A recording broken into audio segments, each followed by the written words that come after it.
تے واصف یار نے نظر جو کیتی تے واصف شروع سے پڑھتے ہیں، سے ثبوت نہ پوچھو میں تو پلا نظر کرم کد ہوئی، اے میں جانا یا دل بر جانے، غیر نہ جانے کوئی، میں مسکین پرانا خادم کسے در ملی نہ ٹوئی، اے تے واصف یار نے نظر جو کیتی تے واصف ہی ہوئی، میں تو اندھا تھا، پلے شے ہی کوئی نہیں تھی، تو کریم نے کرم کیا، جتنی تیرا دل کرے لے جا۔ تو فرشتہ کہنے لگا امتحان کے لیے آیا تھا، ایک کی بھی ضرورت نہیں، لیکن تیرے دو دوست امتحان میں ناکام ہوئے ہیں، رب ان سے ناراض ہو گیا، تو کامیاب ہوا ہے اور اللہ تجھ سے راضی ہو گیا ہے۔ وہ دونوں جو تھے امتحان میں ناکام ہوئے تو نعمتیں چھن گئیں، صحت چھن گئی، پھر کوڑے، پھر گنجے ہو گئے۔ اس کو اللہ تبارک و تعالیٰ نے اور عطا کیا۔ زوال نعمت کب ہوتا ہے؟ جب لوگ راہ خدا میں خرچ نہیں کرتے، غریب کا، مسکین کا، لاچار کا خیال نہیں رکھتے۔ جیسے جیسے پیسے آتے جاتے ہیں ذاتی خرچے بڑھتے جاتے ہیں، ذاتی معاملات ہی بڑھتے جاتے ہیں۔ آہستہ آہستہ لوگ کہتے ہیں او خود جی آپ کو پتہ ہے نا، پھر ہمارا گھر بڑا وسیع ہے تو بڑے مسئلے ہیں، تو بڑے خرچے ہیں، تو بڑی چیزیں ہیں۔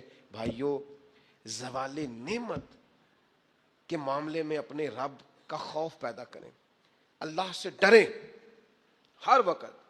جب تک نعمتیں نہیں نہ ہوتی تو گزارا ہو جاتا ہے، اگر ملنے کے بعد چھن جائیں تو پھر تکلیف بہت زیادہ ہوتی۔ تو زوال نعمت سے بچنے کے لیے تکبر سے بچیں، ناشکری سے بچیں، ناقدری سے بچیں، اور پھر صرف اپنا حق سمجھنے سے بچیں۔ اسے بانٹیں، عاجزی میں رہیں، شکر میں رہیں۔ آپ محسوس کریں گے کہ لَئِن شَكَرْتُمْ لَأَزِيدَنَّكُمْ، اگر شکر ادا کرو گے تو میں نعمتوں میں اضافہ کر دوں گا، نعمتیں محفوظ بھی ہو جائیں گی، ان میں اضافہ بھی ہوگا۔ ہر وقت نبی کریم شکر ادا کرتے۔ دوستو، اتنے بڑے لفظ نہیں ملیں گے کبھی بھی کہ حضور فرماتے ہیں میرے پاس جس کے پیسے آئے میں نے امانت سمجھ کے خرچ کیے، ابو بکر کے آئے تو میں نے اپنے سمجھ کر خرچ کیے۔ حضرت ابو بکر صدیق کی اور پھر سیدنا فاروق اعظم، آپ نے بھی حدیث سنی ہوگی، میں نے حضور نے فرمایا کہ شیطان عمر کو دیکھ کے رستہ بدل جاتا ہے۔ پہلے یہ حدیث پڑھا سنا کرتے تھے، اب اس طرح کا تجربہ ہوا ہے کہ بات ہی کھل گئی ہے۔ وہ صرف حضرت عمر کو دیکھ کے رستہ نہیں بدلتا، حضرت عمر کا نام بھی لے تو رستہ بدل جاتا ہے۔ ہم یقین کریں، ہم نے لوگوں کو رستے بدلتے دیکھا ہے۔ نام لے لے حضرت عمر کا، شیطان رستہ بدل گیا۔ اور سیدنا عثمان غنی، پیک کرے صدق و صفا، منبع شرم و حیا، نور کی سرکار سے پایا دوشالہ نور کا، او مبارک تم کو ذوالنورین جوڑا نور کا۔ حضرت عثمان غنی، اور پھر مولا علی شیر خدا، حال عطا، مشکل کشا، حضرت مولا علی شیر خدا۔ حضور نے بات ہی ختم کر دی۔ علیہ السلام نے فرمایا علی دنیا میں بھی میرا بھائی ہے، آخرت میں بھی میرا بھائی ہے۔ حضور کے جمیع صحابہ، جمیع سن لیں، جمیع صحابہ بشمول کاتب وحی سیدنا امیر معاویہ رضی اللہ تعالیٰ عنہ تھا، جمیع صحابہ ہر ایک کا ادب، احترام اور روح اور دل سے اپنی طبیعت میں پیدا رکھنا۔ کبھی کسی چکر میں لوگ آپ کو فلسفہ سنائیں گے، فلسفہ تو لوگ ابا کے خلاف بھی سناتے ہیں، فلسفے کی رنگ میں تو لوگ یہ بھی کہتے ہیں کہ تیرا بھائی تیرا اصل میں دشمن ہے، فلسفے میں تو لوگ بڑی چیزیں لے آتے ہیں۔ تو لوگوں کی کہانیاں سن کے کبھی چکر میں نہ پڑنا، عقیدے کو مضبوط رکھنا۔ اور دوسری میں آپ حضرات سے گزارش کروں گا، اپنی زندگی سے کام لیں، اپنی زندگی کو بامقصد بنائیں۔ اس سے پہلے کہ وجود تھکنے لگے، بیمار ہونے لگے، کمزور ہونے لگے، ایسا وقت آ جائے کہ لوگ نمازیں بھی کرسیوں پہ پڑھنے لگے، اپنے آپ سے کام لیں، سخت محنت کا عادی بنائیں اپنے آپ کو، جد و جہد کریں۔ یہ ڈھیر ساری تعداد میں ان لوگوں کی دیکھتا ہوں جو کام نہیں کرتے، محنت نہیں کرتے۔ نبی پاک صلی اللہ تعالیٰ علیہ وآلہ وسلم کے سامنے سے ایک نوجوان گزرا تو کچھ لوگوں نے کہا یا رسول اللہ صلی اللہ تعالیٰ علیہ وسلم، یہ مال کمانے کے لیے جا رہا ہے، کاش یہ اللہ کے راستے میں جہاد کے لیے سفر کرتا۔ تو حضور فرمانے لگے اگر یہ اپنے بچوں کی روزی کے لیے بندوبست کرنے جا رہا ہے پھر بھی اللہ کے راستے میں ہی ہے۔ ماں باپ بہن بھائی بیوی بچوں کے حقوق ادا کرنے کے لیے کوشش کر رہا ہے تو بھی اللہ کے راستے میں ہی ہے، اور اگر اس لیے کوشش کر رہا ہے کہ میں کسی کے سامنے ہاتھ پھیلانے سے بچوں تو فرمایا پھر بھی اللہ کے راستے میں ہی ہے۔ محنت کریں، جد و جہد کریں، سہارے نہ تلاش کریں، اور اپنی زندگی اس طرح کی محنت والی بنائیں کہ آپ تھک جائیں شام کو۔ ایک لمبی تعداد ہے لوگوں کی جو کام نہیں کرتی، کوشش نہیں کرتی، تگ و دو نہیں کرتی۔ کوئی بھی آپ کسی شعبے سے بھی وابستہ ہیں، بجائے اس کے کہ دوسرے شعبے کو ٹھیک کرنے کی کوشش کی جائے، ہم جس شعبے میں ہیں ہم اس شعبے میں محنت کریں، کوشش کریں۔ میں اس نتیجے پہ پہنچا ہوں کہ جو ٹائم انسان بچاتا ہے نا آرام کے لیے، اس ٹائم میں بے پناہ سستی اسے گھیر لیتی ہے۔ ہم چھوٹے ہوتے تھے بچپن میں، اسکول سے ایک چھٹی کرتے تھے پھر دوسری کرنے کو بھی دل کرتا تھا، دوسری کرتے تھے پھر تیسری کرنے کو بھی دل کرتا تھا۔ گاڑی اسی کا نام ہے جو چلتی رہے، ڈیوٹی اسی کا نام ہے جو ہمیشہ کی جائے۔ زندگی میں مسلسل جد و جہد کریں گے، مسلسل کام کریں گے، اس کا نتیجہ یہ نکلے گا کہ آپ محسوس کریں گے کہ آپ کا وجود جو ہے وہ بڑی صلاحیتوں والا ہے، وہ بیکار نہیں ہے۔ مسلسل کام۔ آپ انبیاء کرام علیہ السلام کی زندگی دیکھیں، صحابہ کی زندگیاں دیکھیں، اہل بیت کی دیکھیں، اولیاء اللہ کی دیکھیں، بزرگان دین کی دیکھیں، آپ دیکھیں کہ انہوں نے کام کتنا کتنا بڑا کیا ہے۔ ہم کبھی ان کو پڑھتے ہیں تو حیران ہو جاتے ہیں کہ یار اتنے مختصر وقت میں اتنا زیادہ کام تو ممکن ہی نہیں۔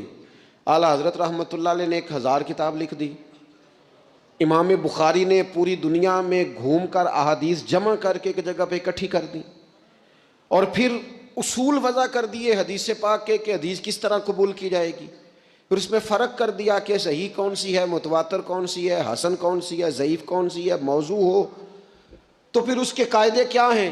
اتنا کام بزرگوں نے کر دیا۔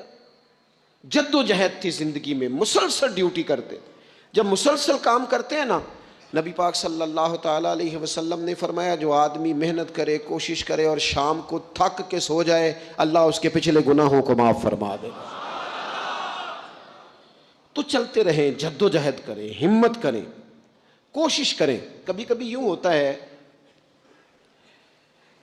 کہ انسان سمجھتا ہے کہ میں نے کوشش تو کی تھی لیکن یار یہ میرے کوشش کرنے سے کوئی نتیجہ نہیں نکلا۔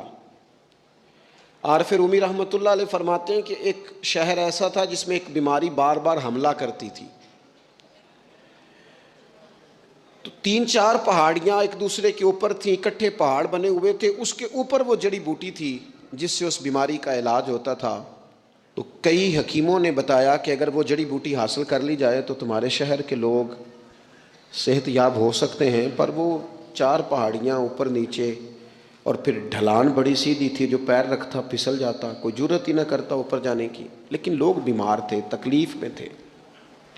بالآخر ایک شخص نے ارادہ کیا کہ کب تک لوگوں کو بیماری سے سسکتے، تڑپتے، مرتے دیکھتا رہوں گا۔ اس نے کلاڑا اٹھایا، ہتھوڑا اٹھایا، پہاڑ کاٹنا شروع کیا کہ میں سیڑھیاں بناؤں گا اوپر جانے کے لیے۔ فرماتے ہیں کہ وہ پہاڑ کاٹ رہا تھا تو جو قریب آتے تھے نا وہ اسے کہتے تھے پاگل ہو گیا تو اکیلا بندہ کیسے پہاڑ کاٹے گا، بیوقوف ہے، چھوڑ دے۔ اس نے کہا یار تم ساتھ نہیں چل سکتے تو حوصلہ شکنی تو نہ کرو، مجھے کچھ کرنے تو دو۔ سالوں لگ گئے، ایک پہاڑ کاٹ کے سیڑھیاں بنائی اس نے، پھر دوسرا پہاڑ شروع کیا، پھر سالوں لگ گئے اور 2 پہاڑ کاٹے تھے، بڑھاپا آ گیا، بیمار ہو گیا، موت کا وقت آ گیا۔ اب چونکہ سیڑھیاں بن گئی تھی تو 2 پہاڑ کٹ گئے تھے، وہاں تک لوگ آنے جانے لگے تھے۔ این اس وقت جب وہ دنیا سے جا رہا تھا پھر بھی کچھ لوگ حوصلہ شکنی کر رہے تھے، اسے کہہ رہے تھے خدا کے بندے کیا نتیجہ نکلا۔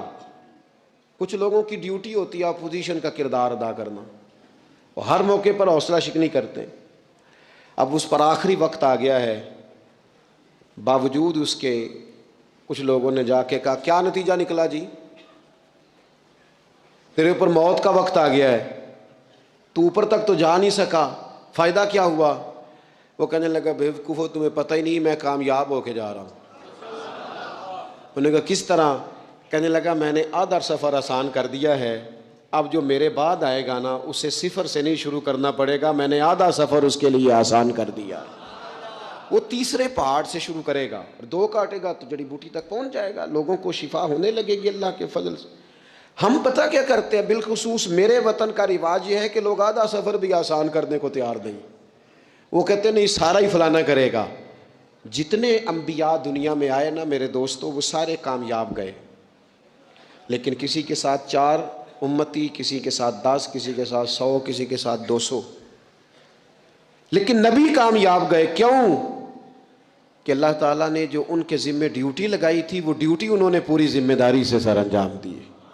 اس ڈیوٹی میں انہوں نے کبھی کوئی کمی دکھائی تو اپنی زندگی میں جد و جہد کریں، کام کریں، بیٹھ کر صرف بات نہ کریں، تنقید نہ کریں، بیٹھ کر صرف منصوبہ بندی نہ کریں۔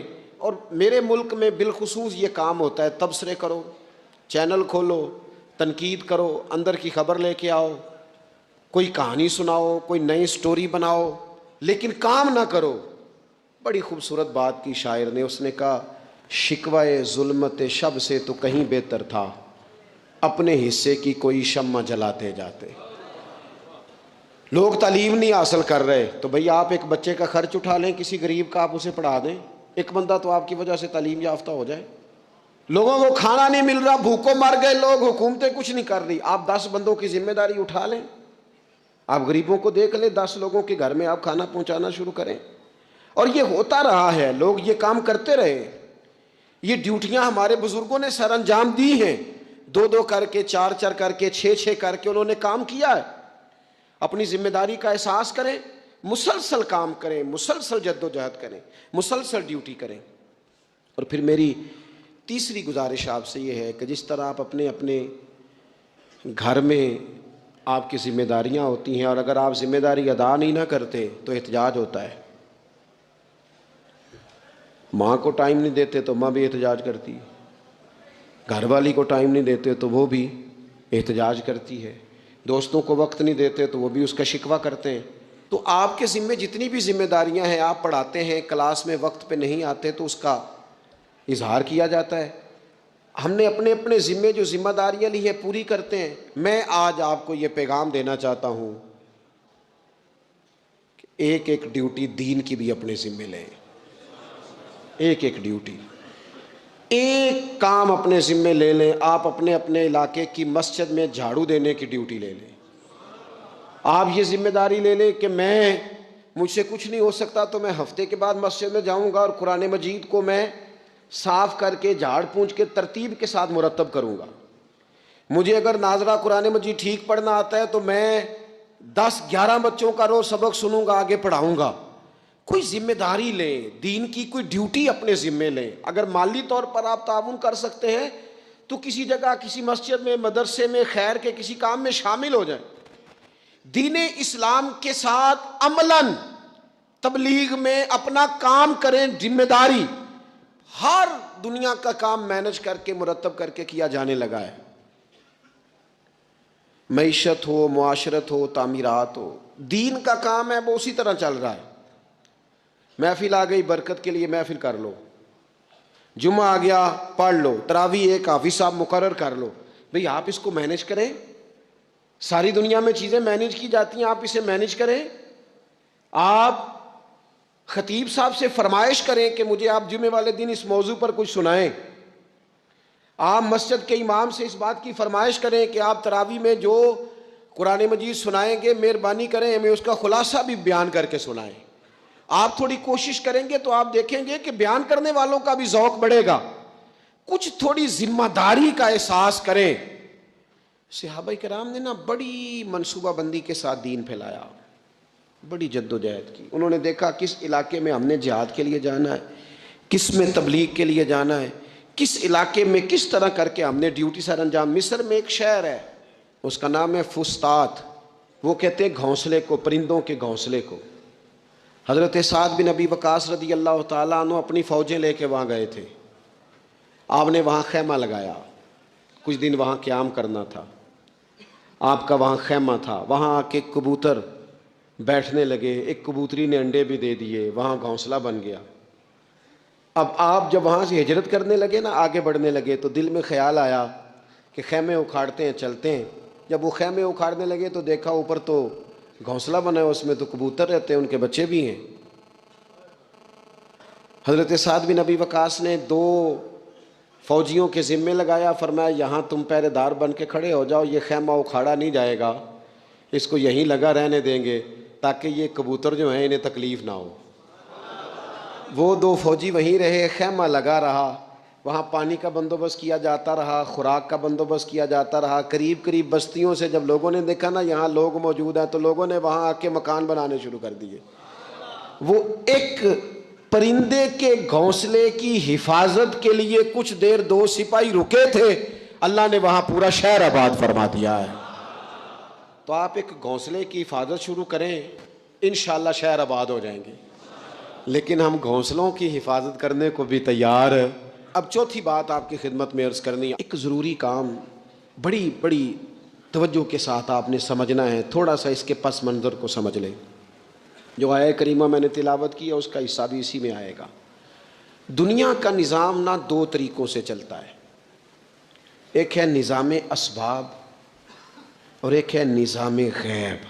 ایک نظام اسباب سے چلتا ہے کہ آگ جلاتی ہے، پانی ٹھنڈا کرتا ہے، انسان ماں باپ کے ملاپ سے پیدا ہوتا ہے، دنیا نظام اسباب سے چلتی ہے اور اسی ترتیب سے نظام آگے چل رہا ہے۔ اور ایک ہے نظام غیب، جب اللہ اپنی رحمت کا فیصلہ فرمائے تو ایک نظام وہ بھی ہے۔ وہ کیسے ہے؟ آگ جلاتی ہے، لیکن جب رب چاہے نا تو حضرت ابراہیم کے لیے ٹھنڈی ہو جاتی ہے۔ یہ کیا ہے؟ یہ نظام غیب ہے۔ نظام اسباب یہ ہے کہ ماں باپ کے ملاپ سے اولاد پیدا ہوتی ہے، اور اگر رب چاہے نا تو حضرت عیسیٰ علیہ السلام کو بغیر باپ کے بھی پیدا فرما دیتا ہے۔ ہم جو مسلمان ہیں نا، ہماری ساری کی ساری توجہ نظام اسباب پہ ہو گئی ہے۔ اسباب پورے جمع کرو، لیکن اپنے رب کی بارگاہ کی طرف رجوع بھی کرو۔ کئی دفعہ نا اسباب سارے بندے کے ہاتھ سے چھوٹ جاتے ہیں، پھر اسے ضرورت ہوتی ہے دست غیب کی، اللہ اس کی مدد کرے۔ جو آیہ کریمہ میں نے قرآن مجید کی پڑھی ہے اس میں اللہ کریم نے فرمایا یا ایھا الذین آمنوا توبوا الی اللہ توبۃ نصوحا، اے ایمان والو اپنے رب کی طرف رجوع کرو، اپنے رب کی بارگاہ میں توبہ کرو، پر توبہ سچی کرنا، رجوع الی اللہ کرو، اللہ کی طرف رجوع کرو۔ بعض اوقات سارے نظام ختم ہو جاتے ہیں، نظام اسباب، اس وقت ضرورت ہوتی ہے رجوع الی اللہ کی کہ نظام غیب آئے۔ حضرت سارہ رضی اللہ تعالی عنہا جو جناب ابراہیم علیہ السلام کی اہلیہ ہیں، آپ ایک رستے سے گزر رہی تھیں، حضرت ابراہیم علیہ السلام آپ کے ساتھ تھے، تو جس رستے آپ تشریف لے جا رہے تھے اس رستے میں بادشاہ بڑا ظالم تھا، وہ معاذ اللہ تعالیٰ ثم معاذ اللہ عورتوں کو گرفتار کر لیتا اور اپنی بدباطنی کا ثبوت دیتا۔ وہاں سے جناب سارہ گزریں، مسند امام احمد بن حنبل سے یہ حوالہ عرض کر رہا ہوں۔ حضرت سارہ کو اس نے گرفتار کر لیا، جب وہ جناب سارہ کی طرف بڑھنے لگا تو اب وہ جتنے اسباب تھے نا اس وقت کے وہ سارے اختیار کیے گئے، لیکن اس بادشاہ سے جان نہیں چھوٹی۔ جب وہ بڑھنے لگا تو جناب سارہ نے پھر رب کریم کی طرف رجوع کیا، مصلی پہ بیٹھ گئی، کہنے لگی مالک اب تو ہی کرم فرمانے والا ہے۔ آپ نے اس درد سے دعا فرمائی کہ وہ بادشاہ زمین پر بے ہوش ہو کے گرا اور تڑپنے لگا، قریب تھا کہ وہ مر جائے۔ تو حضرت سارہ پھر مصلی پہ بیٹھیں اور اپنے مالک کی بارگاہ میں عرض کرنے لگی مالک اگر یہ مر گیا تو مجھ پہ الزام آئے گا کہ میں نے مارا ہے، اسے مارنا بے ہوش ہی فرما۔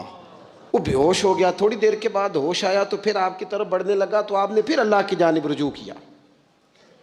جب دوبارہ رب کریم کی جانب رجوع کیا تو پھر وہ بے ہوش ہوا۔ کئی دفعہ وہ کوشش کرتا، لیکن آپ جب اپنے مالک کی بارگاہ میں ہاتھ اٹھاتی تو بے ہوش ہو کے گر پڑتا۔ بالآخر آپ سے معافی بھی مانگی، آپ کو آزاد بھی کیا۔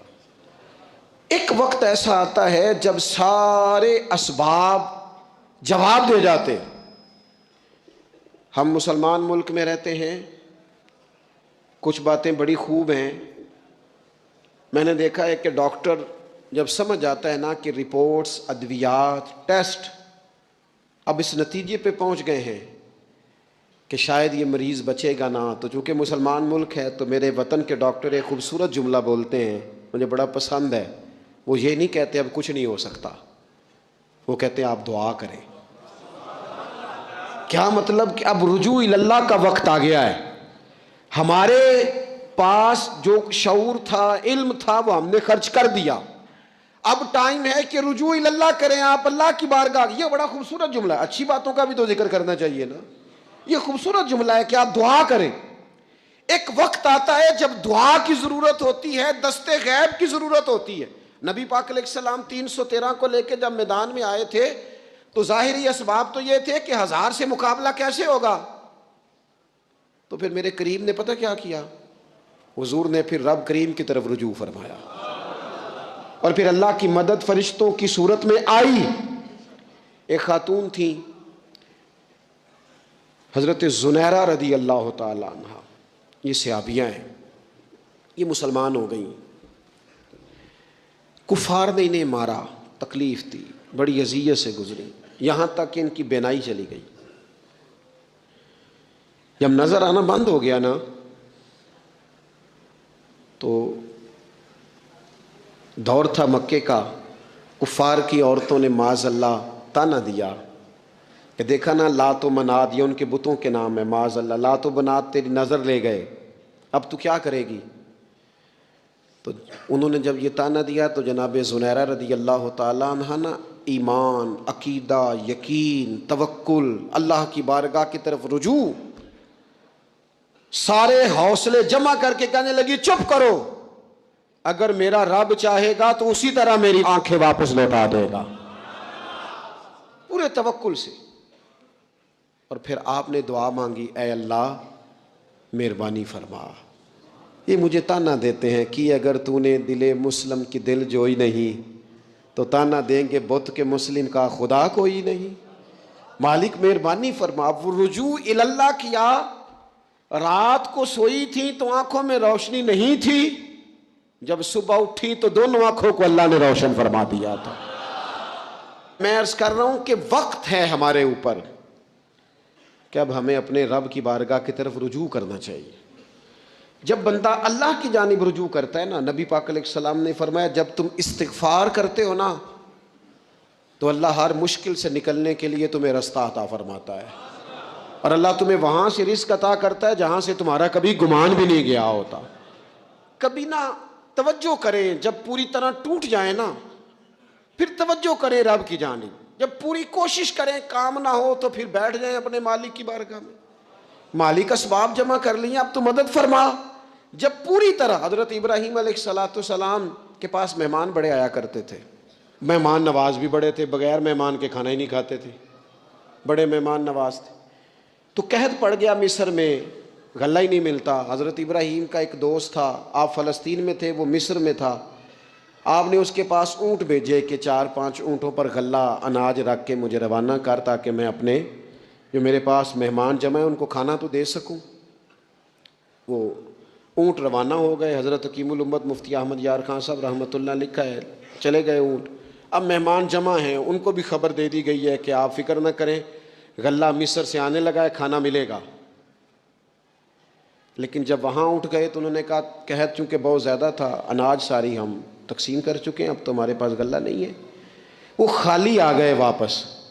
جب وہ خالی واپس آ رہے تھے نا اونٹ، تو جو آپ کے خدام لینے گئے تھے ان کے دلوں میں یہ خیال آیا کہ ہم اگر خالی واپس جائیں گے تو وہ جو مہمان ہیں وہ دیکھیں گے تو وہ تو بڑی آس امید لگائے بیٹھے ہیں کہ ہمیں آج کھانا ملے گا، تو وہ تو بیچارے مایوس ہو جائیں گے. انہوں نے اس طرح کیا کہ رستے میں کچھ ریت بھر لی ان بوریوں میں اور اونٹوں پہ ان کو رکھ لیا تاکہ پھر جا کے حضرت ابراہیم سے عرض کریں گے، وہ خود ہی لوگوں کو سمجھا دیں گے، ایسے خالی اونٹ لے جانا بہتر نہیں. حضرت حکیم الامت رحمۃ اللہ علیہ لکھتے ہیں کہ حضرت ابراہیم علیہ السلام آرام فرما تھے. خدام نے جا کے اندر جہاں وہ سامان رکھا جاتا تھا وہاں ریت سے بھرے ہوئے بوریے رکھ دیے. وہ چلے گئے. حضرت ابراہیم کی زوجہ جناب ہاجرہ اٹھی. انہوں نے کہا میں منہ کھولتی ہوں, غلے کا گندم پیستی ہوں, کھانا بنا کے دیتی ہوں. جب انہوں نے منہ کھولا نا اس کا, بوری کا, توڑے کا, اس بوریے کا, تو کہتی ہیں اتنی بہترین گندم نکلی کہ میں نے زندگی میں کبھی نہیں دیکھی تھی. پیسی گئی, پکائی گئی, کھانا چلنے لگ گیا. حضرت ابراہیم علیہ السلام بیدار ہوئے, دیکھا لنگر چل رہا ہے, مخلوق خدا کھا رہی ہے. دنیا آوے تے کھا جاوے تے راضی ہوئے بلا, لوگ کھا رہے ہیں, چل رہا ہے سلسلہ. تو حضرت ہاجرہ, وہ خواتین گھر میں کچھ چیز آئے نا تو کہتی ہیں اس دفعہ چاول بڑے اچھے آئے, اس دفعہ گندم بڑی اچھی آئی, یا آٹا پس کے آیا, یہ بڑا عمدہ ہے. تو حضرت جناب ہاجرہ رضی اللہ تعالیٰ عنہ حاضر بارگاہ ہو کے عرض کرنے لگی, یہ جو آپ کا مصری یار ہے نا, اس نے جو گندم بھیجی ہے بڑی کمال ہے. تو حضرت ابراہیم تو جانتے تھے بات کو, فرمانے لگے یہ میرے مصری یار نے نہیں بھیجی, یہ میرے عرشی یار نے بھیجی ہے. یہ عرشی یار نے بھیجی ہے, اور وہ جب بھیجتا ہے تو کمال ہی بھیجتا ہے. وہ جب عطا کرتا ہے تو بے حساب ہی عطا کرتا ہے. او میرے دوستو, امت کو ضرورت ہے اس وقت دست غیب کی. پاکستان کبھی نہ بنتا اگر اللہ تعالیٰ کی غیبی طاقتیں مدد نہ فرماتی. پاکستان کبھی نہ بچے گا اگر خدا کی مدد شامل حال نہ ہوگی. ہمیں اجتماعی طور پر رجوع اللہ کرنا ہے. ہمارے جتنی انفرادی مشکلات ہیں, ہم کسی تکلیف میں, دکھ میں مبتلا ہیں, اللہ کی طرف رجوع کریں, اپنے رب کی بارگاہ کی طرف رجوع کریں. اور جو ہمارے اجتماعی مسائل ہیں ان میں بھی اللہ کی بارگاہ کی طرف رجوع کریں. جب ہم یہ رجوع کریں گے مالک کے حضور تو پھر اللہ ہمارے لیے راستے واضح فرمائے گا. یہ رجوع کس طرح کیا جائے؟ میں نے اپنے ساتھیوں کے ذمے, بالخصوص جو یہاں خانقاہ شریف سے وابستہ ہیں, وہ اگر سمجھیں گے میں حکم دے رہا ہوں تو اس کو حکم سمجھ لیں, اور باقی اگر احباب میری بہت زیادہ درد مندانہ گزارش سمجھیں تو یہ میری گزارش سمجھ لیں. 5 وقتہ نماز کے ساتھ کچھ تھوڑی سی عبادت رات کی ضرور شروع فرمائیں. 2 رکعت ہو جائے, لیکن رات کو تنہائی میں اپنے رب کی بارگاہ میں عبادت کے لیے ضرور حاضر. حضرت عبداللہ ابن عمر رضی اللہ تعالیٰ عنہ فرماتے ہیں کہ مغرب کی نماز پڑھ کے کچھ لوگ گھر چلے گئے. ہم لوگ بیٹھ گئے کہ تھوڑا سا تو ٹائم ہے, عشاء پڑھ کے ہی جائیں گے. فرماتے ہیں اللہ کے محبوب علیہ السلام بھی تشریف لے گئے. تھوڑی دیر کے بعد محبوب اس تیزی سے تشریف لائے کہ مقدس سانس پھولا ہوا محسوس ہو رہا تھا. ہم نے عرض کی یا رسول اللہ ہمارے ماں باپ قربان, کیا ہوا؟ تو محبوب فرمانے لگے کیا کر رہے ہو؟ عرض کی یا رسول اللہ نماز, سوچا ہے چلو تھوڑا سا تو ٹائم ہے, بیٹھتے ہیں اللہ اللہ کرتے ہیں, عشاء پڑھ کے جائیں گے. تو محبوب فرمانے لگے میرے پاس جبریل امین آئے ہیں. انہوں نے آ کے عرض کی یا رسول اللہ آپ کے غلام مسجد میں بیٹھے ہیں عشاء کی نماز کے انتظار میں, اور رب فرشتوں کے سامنے ان پر فخر فرما رہا ہے. یہ جو عبادت ہے نا نفلی, یہ طاقتور کرتی ہے بندے کو. حضور فرماتے ہیں کہ جب بندہ نفل پڑھتا ہے تو اللہ فرماتا ہے پھر تو میں اس کے ہاتھ بن جاتا ہوں, پیر بن جاتا ہوں, آنکھیں بن جاتا ہوں. کیا معنی کہ اس میں خدائی طاقتیں آ جاتی ہیں. دوست مرید بھی ہوتے ہیں, سلسلوں میں بھی داخل ہوتے ہیں, عبادات کا مزاج نہیں بناتے. کچھ نوافل کا ذہن ضرور بنائیں, رات کو کچھ ٹائم ضرور اللہ اللہ کریں, اپنی زندگی کا اسے معمول بنا لیں. اور 3 وظیفے آپ کی خدمت میں عرض کرنے ہیں. سخت مشکل جب آتی تھی نا تو صحابہ پڑھا کرتے تھے حسبنا اللہ و نعم الوکیل, نعم المولا. پڑھیے گا حسبنا اللہ و نعم المولا و نعم النصیر. اس کا معنی بڑا خوبصورت ہے.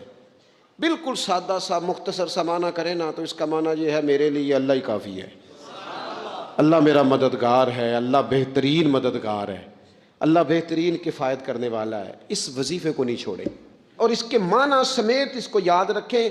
آپ محسوس کریں گے طبیعت طاقتور ہو گئی ہے, روح طاقتور ہوگی, اس کو بھولنا نہیں.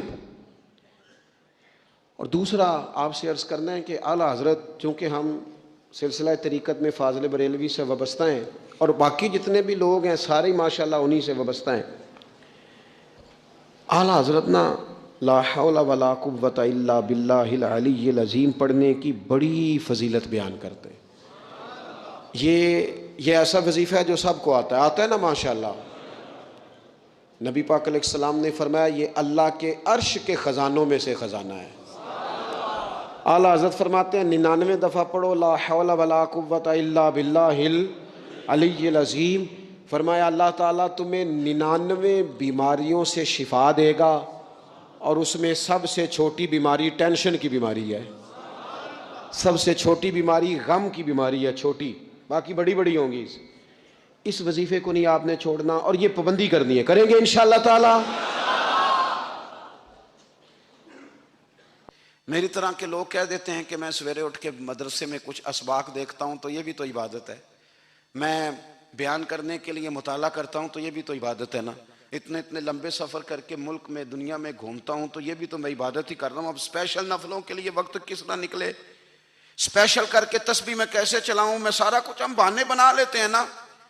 میرا سوال یہ ہے کہ یہ ساری باتیں صحابہ کو، نبی کریم کو، دیگر لوگوں کو بھی تو پتہ تھی نا، لیکن آپ غور تو کریں 23 سال حضور کو وقت ملا، مختصر وقت ظاہراً تبلیغ کرنے کے لیے، پوری دنیا میں دین بھی پھیلانا ہے، گھر میں 11 ازواج ہے، 4 بیٹیاں ہیں، ان کی اولادیں، سارے کام کاج بھی دیکھنے ہیں، لیکن سیدہ طیبہ طاہرہ حضرت عائشہ صدیقہ رضی اللہ تعالیٰ عنہ فرماتی ہیں سارا دن تبلیغ کرتے، ہر غلام کے دکھ سنتے، گھر میں آتے تو اپنے گھر والوں کا خیال کرتے، کام میں ہمارا ہاتھ بٹاتے، قربان جاؤں، کہتی ہیں زمانہ سارا سو جاتا لیکن آمنہ کے لال مصلی بچھا لیتے، دنیا سو گئی ساری، سب سو گئے، جو خدام تھے، وہ جو غلام تھے وہ سو گئے۔ صحیح مسلم نے لفظ ملیں گے، سیدہ پاک فرماتی ہیں او میرے نبی کے غلاموں، میں نے یہ رنگ بھی دیکھا ہے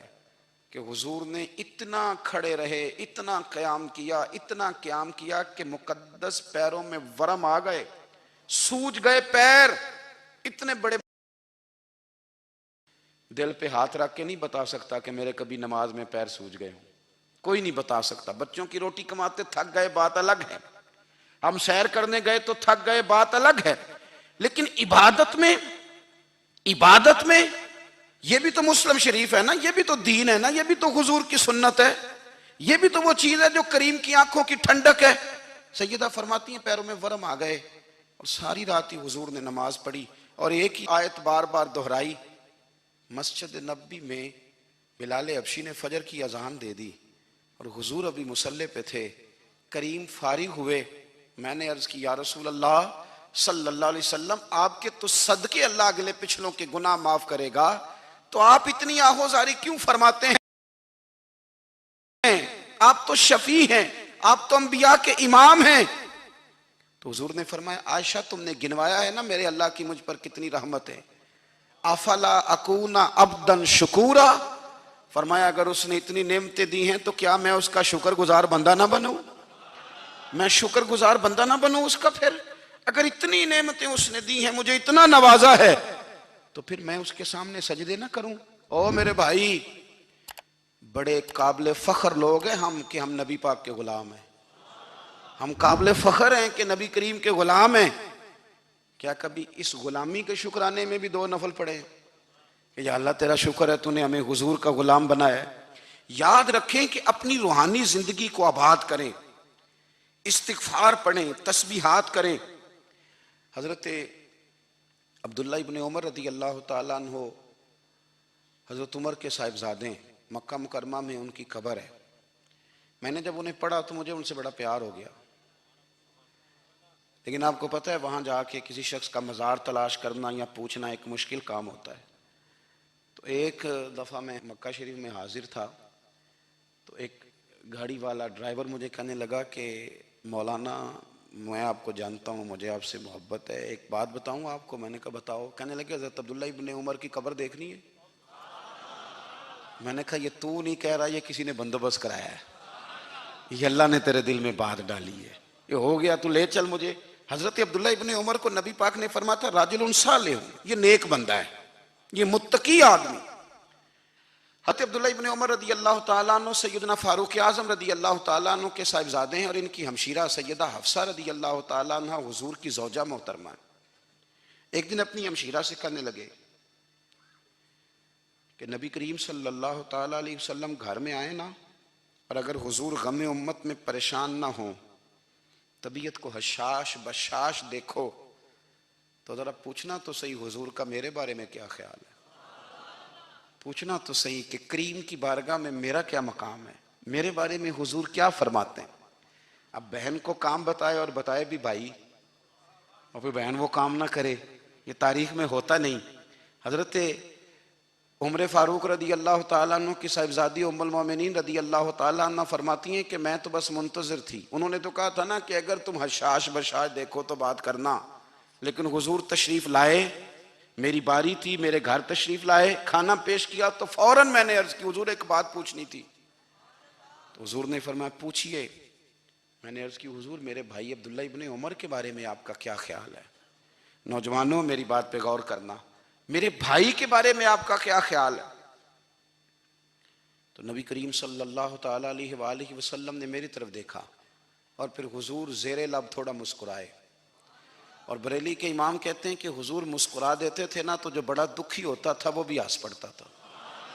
اب سوال پیدا ہوتا تھا کہ پھر تو اس مسکراہٹ کے لیے انتظار کرنا پڑتا ہوگا کئی مہینے کہ حضور مسکرائیں تو رونے والے ہنسیں، تو اعلیٰ حضرت فرماتے نہیں، انتظار نہیں کرنا پڑتا، یہ مسکراتے رہنا تو حضور کی عادت ہے۔ جس کی تسکین سے روتے ہوئے ہنس پڑے، اس تبسم کی عادت پہ لاکھوں سلام۔ یعنی یہ تو عادت ہے حضور کی مسکراتے رہنا، اس کے لیے انتظار نہیں کرنا پڑتا۔ بھائیو آپ خیال رکھیں گے، غور کریں گے، حضرت عبداللہ ابن عمر رضی اللہ تعالیٰ عنہ کے بارے میں پوچھا تو سیدہ فرماتی ہیں کہ نبی کریم صلی اللہ تعالیٰ علیہ وسلم نہ زیر لب مسکرائے اور فرمایا حفصہ تیرا بھائی ہے تو اچھا، لیکن میں نے سنا ہے کہ عشاء کی نماز پڑھتا ہے تو فجر تک سویا ہی رہتا ہے۔ او نوجوانوں، 10 بجے تک سونے کی بات نہیں ہوئی، 9 بجے تک سونے کی بات نہیں ہوئی، 11 بجے اٹھنے کی بات نہیں۔ حضور فرمانے لگے میں نے سنا ہے کہ عشاء کی نماز پڑھ کے سو جاتا ہے اور فجر تک سویا ہی رہتا ہے، اسے چاہیے کہ تہجد کے وقت اٹھا کرے، اللہ کی بارگاہ میں حاضر ہوا کرے، آہوزاری کرے، سجدے کرے، عبادت کرے، اٹھتا ہے اور فجر میں جا کے اٹھتا ہے۔ حضرت جناب حفصہ رضی اللہ تعالیٰ عنہ کہتی ہے میں نے جناب عبداللہ ابن عمر کو پیغام دیا اور میں نے کہا میرے جوان بھائی سن، نبی پاک نے فرمایا ہے تو اچھا پر تہجد میں نہیں اٹھتا، نفل نہیں پڑھتا۔ او میری ملت کے جوانوں، مزہ نہیں آ جاتا جب ساری دنیا سوئی ہو، ساری دنیا، اور بستر بھی گرم ہو اور نیند بھی پورا غلبہ کر رہی ہو، اور اچانک گھنٹی بجے دماغ میں، آنکھ کھلے، گھڑی پہ نظر پڑے، 3:30 4 بجے کا پیغام گھڑی بتائے، اور کوئی چڑھتی جوانی والا اٹھ کے وضو کرے، اور جب وہ مصلی کھول کے بچھائے تو مدینے والے محبوب کہتے ہیں کہ ہر نماز پہ رب ثواب دیتا ہے، اور جو اٹھ کے تہجد کی نماز پڑھے اسے دیکھ کے تو رب مسکراتا ہے، جو اس کی شان کے لائق ہے، جو اس کی شان کے لائق، وہ مسکراتا ہے، خوش ہوتا ہے کہ میرا بندہ تہجد میں اٹھ گیا، وہ مسکراتا ہے۔ کاش ہماری صبحیں کبھی اپنے مالک کے نام ہو جائیں، کاش کے صبحیں۔ حضرت ابو الحسن رحمۃ اللہ تعالیٰ علیہ حضرت معاذ ابن جبل رضی اللہ تعالیٰ عنہ کے پاس بیٹھا کرتے تھے، فرماتے ہیں ان سے جو پیار بڑھا تو پھر میرا مصلی سے بھی بڑھ گیا۔ تابعی ہیں، فرماتے ہیں صحابی رسول سے محبت ہوئی تو ذکر سے بھی ہو گئی، پھر درود شریف سے بھی ہو گئی، محبت ان سے بڑھی تو پھر اللہ نے مسجد کا پیار بھی بڑھا دیا۔ آپ فرماتے ہیں کہ میری ہر وقت طبیعت چاہتی تھی کہ بس اللہ اللہ کروں، بس اللہ اللہ کروں، بس نہ میں ذرا تھوڑی جان چھڑاؤں لوگوں سے، کو 10 منٹ ملے تو میں کچھ 4 نفل پڑھ لوں، میں تھوڑا سا نہ بچوں لوگوں سے، اور مجھے تسبیح ملے تو میں نہ کچھ 400-500 دفعہ استغفار پڑھوں، سبحان اللہ، الحمدللہ، اللہ اکبر، لا حول ولا قوت الا باللہ، میں نہ تسبیحات پڑھوں۔ فرماتے ہیں کہ بچے تھے گھر میں 6-7، غربت تھی، کام ملتا کوئی نہیں تھا، اور میں کام چور نہیں تھا، کام ڈھونڈتا تھا، پر اللہ کی قدرت کے کام نہیں ملتا تھا۔ فرماتے ہیں کہ میں نے ایک دن اپنی اہلیہ سے کہا کہ آج میں پھر جاتا ہوں کام ڈھونڈنے. تو میری بیوی بڑی فرما بردار تھی، پر اس دن نہ غربت کے ہاتھوں تنگ آ کے کہنے لگی آج نانا کوئی تو چیز لے کے آیا. تو مجھ سے بچوں کی بھوک نہیں دیکھی جاتی. یہ سب روگاں دا روگ محمد جس دا نام غریبی، کنڈ بلا کے لنگ جاندے نہیں دوست یار قریبی. تو آج نہ کچھ لے کے آیا تو میں بچے لے کے چلی جاؤں گی. شیخ فرماتے ہیں کہ میں بڑا پریشان گھر سے نکلا، پر میں نے صبح سے لے کے زور تک کام ڈھونڈا، کام ملا کوئی نہیں. تو میرے دل میں خیال آیا چلو کام نہیں ملتا تو اللہ اللہ تو کرے نا، چلو بندوں کی مزدوری نہیں ملتی تو رب کریم کی عبادت ہی کرتے ہیں. فرماتے ہیں کہ میں نے نا فرات کے پانی سے وضو کیا، نہر کے، شدید دھوپ تھی، ساتھ ریت تھی اور ریت تپ رہی تھی. میں نے اپنا رومال وہیں مصلی کے طور پر بچھا لیا اور فرماتے ہیں کہ زور سے لے کر عصر تک نماز پڑھی. دھوپ بھی پورے زور پہ، پر میرے سجدے کا ذوق بھی پورے زور پہ. فرماتے ہیں سورج بھی چمک رہا ہے اور رب کی عبادت کا ذوق بھی پورے زور پہ. میں سجدہ کروں تو پھر میرا اٹھانے کو جی نہ چاہے. میرے استاد لکھا کرتے تھے، یہ ان کا شعر ہے، وہ کہا کرتے تھے مجھے سوز دے، مجھے ساز دے اور مجھے نیم شب کا نیاز دے، دم سجدہ خود کو میں توڑ دوں، مجھے ایسا ذوق نماز دے.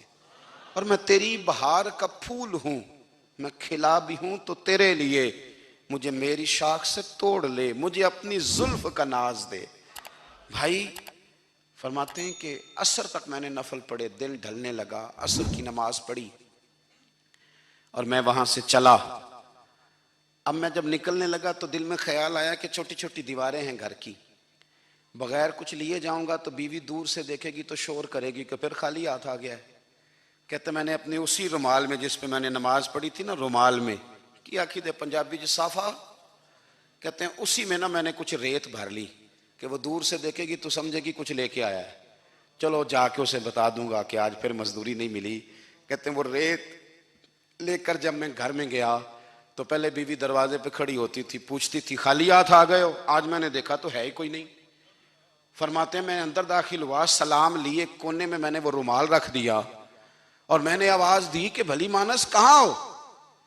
تو وہ کہنے لگی آپ منہ ہاتھ دھو لیں، میں روٹی لے کے آئی. میں نے کہا روٹی کہاں سے آ گئی؟ یہاں تو کئی دنوں کے فاقے، تو کئی دنوں کی غربت ہے، یہاں تو اس گھر میں تو فقیری ہے.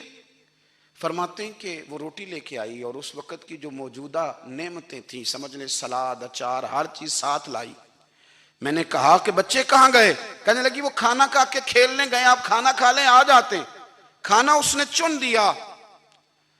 میں نے حیرت انگیز لہجے میں ساری نعمتیں اپنے دسترخوان پہ دیکھ کر کے بیوی سے پوچھا یہ کہاں سے آیا کھانا؟ بچوں کو تو نے کہاں سے کھانا کھلایا؟ یہ سارا کچھ کیسا ہے؟ تو کہنے لگی پتہ نہیں آج آپ کس کریم کی مزدوری کرنے چلے گئے تھے، پتہ نہیں کس کریم کی، میرے گھر میں تو اتنی نعمتیں آئی ہیں کہ مجھ سے سنبھالی نہیں جا رہی، اتنا اناج ہے، اتنا گندم ہے، کس کریم کے دروازے آج چلے گئے تھے؟ یہ کہتے کہتے وہ اٹھی اور اٹھ کر کے کہنے لگی پہلے ہی بڑا کچھ آیا تھا، اب کیا لے آئے ہو؟ اور جا کر کے نا اس نے وہ ریت والا رومال کھولا. کہنے لگے میں تو لے کے آیا تھا ریت، تو میرے رب نے اسے بھی سونے اور ہیرے بنا دیا تھا. جب آپ کی توجہ اللہ کی جانب، میرے نبی پاک صلی اللہ تعالی علیہ وسلم نے فرمایا ہر چیز اپنے رب سے مانگ، ہر چیز مانگ، ہر چیز مانگ. یا رسول اللہ کیا کچھ؟ میرے محبوب نے فرمایا تیرے گھر میں نمک بھی ختم ہو جائے تو وہ بھی اپنے رب سے مانگا کر. تو مانگنا، وہ تجھے دے گا، تو اس کی بارگاہ میں کشکول طلب دراز تو کرنا. اور ترمذی شریف میں عجیب لفظ ہیں، رسول کائنات نے فرمایا، رب کریم فرماتا ہے جب میرا بندہ ہاتھ اٹھاتا ہے نا تو مجھے حیا آتی ہے کہ میں خالی کیسے لوٹا دوں اس کے. اتنے بڑے بادشاہ کی بارگاہ میں. او بھائی لوگوں سے عزتیں تلاش کرتے ہو تو وہ کیا تمہیں عزت دیں گے؟ وہ تو کل اچھا کہتے ہیں پرسوں برا کہنے لگ جاتے ہیں. لوگوں کے سامنے گڈ بک میں آنا چاہو گے تو وہ تو سویرے تمہارے بارے میں کچھ کہیں گے، شام کچھ اور کہیں گے. اپنی روحانی زندگی آباد کریں، اپنے مسلح کو وقت دیں اور دنیا سے چھپ کر اس موبائل کو بند کر کے اور اپنے آپ سے بھی چھپ کے اور تنہا ہو کے چھپا کے سارا کچھ اپنے آنسو اپنے رب کی بارگاہ میں پیش کریں، اس کے حضور حاضری دیں. سنو نا ترمذی کی حدیث اور اسے یاد رکھنا. نبی پاک علیہ السلام نے فرمایا اپنے دکھ لوگوں کے سامنے نہ بیان کرنا، سیٹھوں نوابوں کو نہ بتاتے پھرنا، دنیا داروں کے سامنے جا کے نہ رونا کہ میں تکلیف میں ہوں۔ فرمایا اگر دنیا داروں کو دکھ بتاؤ گے رب تمہیں کبھی غنی نہیں کرے گا، اور لوگ ہیں کہ الٹا مذاق اڑائیں گے۔ آپ کی جس سے بڑی پکی یاری ہے نا، پکی، وہ تب تک پکی ہے جب تک آپ نے 50,000 مانگا نہیں، اور جس وقت آپ نے کہہ دیا کہ میں مجبور ہوں میری مدد کر، تو پھر ختم ہو گئی دوستی۔ لوگوں کی تعلقات آپ کے ساتھ تب تک ہیں جب تک آپ ان سے کوئی ضرورت وابستہ نہیں کرتے۔ کریم محبوب فرمانے لگے بندوں کے سامنے دکھ نہ بیان کرنا، اللہ تجھے کبھی غنی نہیں کرے گا۔ تو اپنے دکھ اپنے رب کو بتا، تو دعائیں مانگ، تو اس کی بارگاہ میں حاضر ہو، تو اس کے حضور عرض کر۔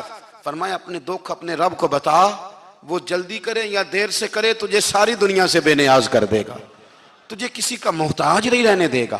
اپنے مسلح کو، اپنی دعاؤں، ایک بزرگ فرماتے ہیں میں نے دعا مانگنے کا طریقہ اپنی بیوی سے سیکھا۔ دعا مانگنے کا طریقہ اپنی، سیکھنے والے تو اپنے بچوں سے بھی سیکھ لیتے ہیں، سیکھنے والے تو ہر ایک سے سیکھتے ہیں۔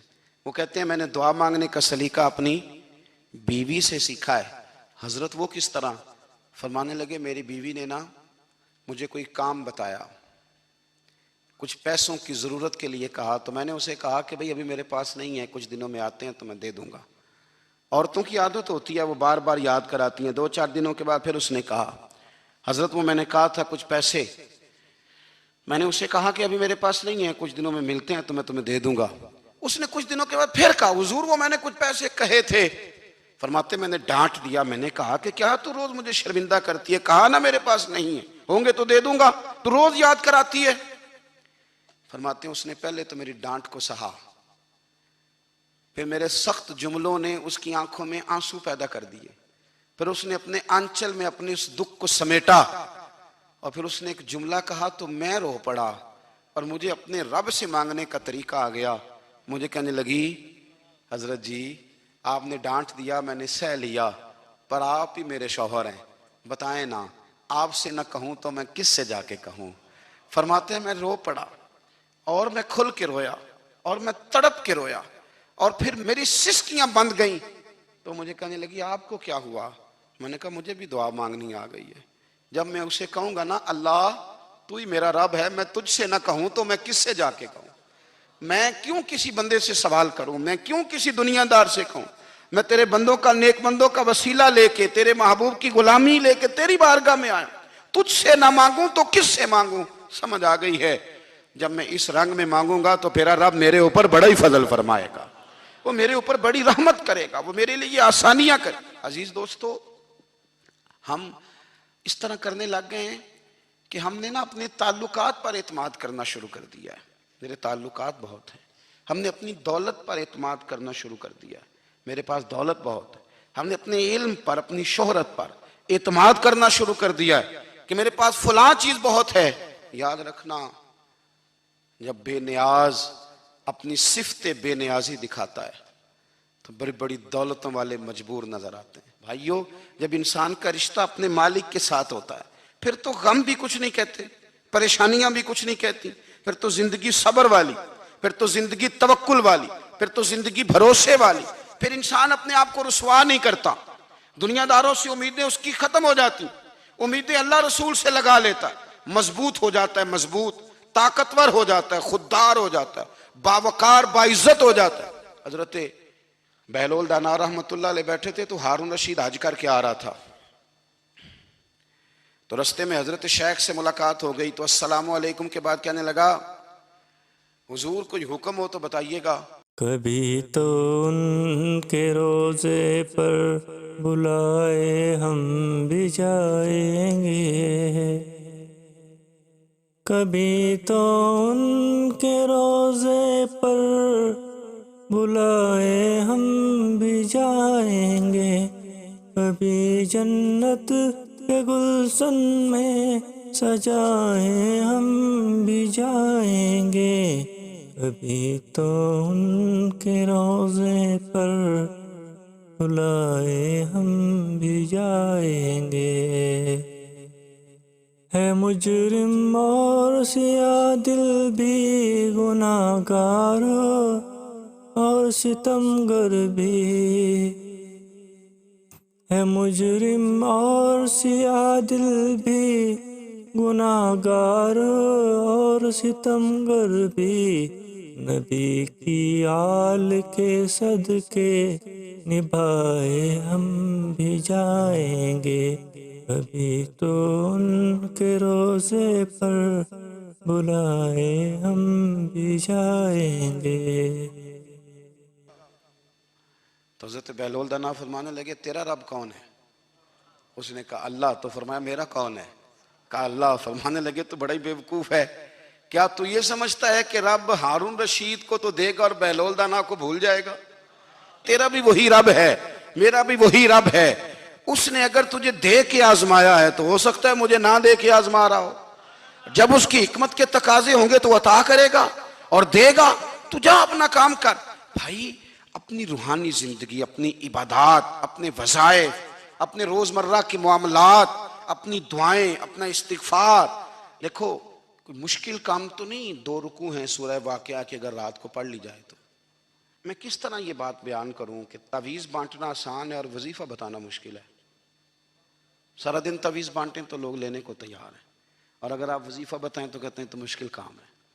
او خدا کے بندے، اگر آپ کا تعلق قرآن پاک کے ساتھ مضبوط ہو، قرآن پاک کے ساتھ اگر آپ کا رشتہ ہو، لوگ سفارشیں ڈھونڈتے ہیں نا دنیا میں، کوئی تعلق مل جائے تو میرا کام ہو جائے۔ دنیا میں اتنا مشکل معاملہ ہے، آخرت میں مجھے بتائیے گا کتنا مشکل معاملہ ہوگا۔